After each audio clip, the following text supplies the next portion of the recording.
আলাইকুম। আপনারা দেখতে পাচ্ছেন একটি পাম্প হাউস। তো আজকে আমি যে বিষয় নিয়ে কথা বলবো সেটা হচ্ছে পিআরভি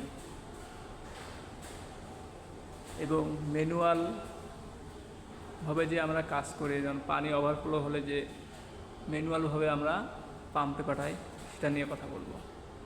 প্রথমে আমাদের রিজার্ভার থেকে শুরু করি। রিজার্ভার থেকে আমাদের সাকসল লাইন হয়ে যখন আমরা পাম্প টেস্ট করি তখন উপরে যাবে পানিটা।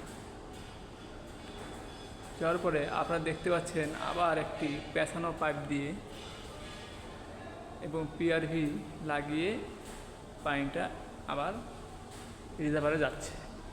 তো এটা কীভাবে কাজ করে, যখন আমরা প্রথমে পাম্পে আসি বা এসে আমরা কি করি যে আমাদের ইলেকট্রিক জকি এবং ডিজেল পাম্প চালাই, মিনিমাম 5 মিনিট 10 মিনিট করে চালাই। তো এই চালার জন্য কি করতে হয়, আমাদের হাইডেন খোলার প্রয়োজন হয়। তা আমরা কিন্তু হাইডেন খুলি না খুলে আমরা ম্যানুয়ালভাবে ফ্লো মিটারের পাশে যে গেট ভালভ দেখতেছেন এটা আমরা ওপেন করি।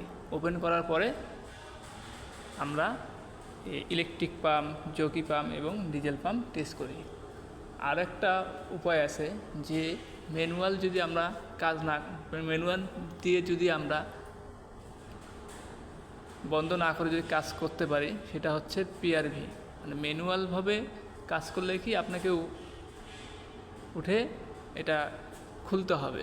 তো ওইটা ঝামেলা বাদ দিয়ে এখানে যেটা লেখা আছে পিআরভি, এটা হচ্ছে মেকানিজমভাবে কাজ করে। যে যেমন অটো সুইচ ঠিক ওভাবেই কাজ করে। আপনি যখন জকি পাম্প চালু করবেন সব হাইডেন বন্ধ থাকবে। হাইডেন বন্ধ থাকলে এটা মেকানিক্যালভাবে এখানে ভালভ সিস্টেম আছে, ভালভটা ওপেন হবে এবং পানিটা আবার রিজার্ভ ট্যাঙ্কিতে চলে যাবে। আর আপনার যদি বেশি সেফটি মনে হয় যে না আমার তো ইলেকট্রিক চলবে বা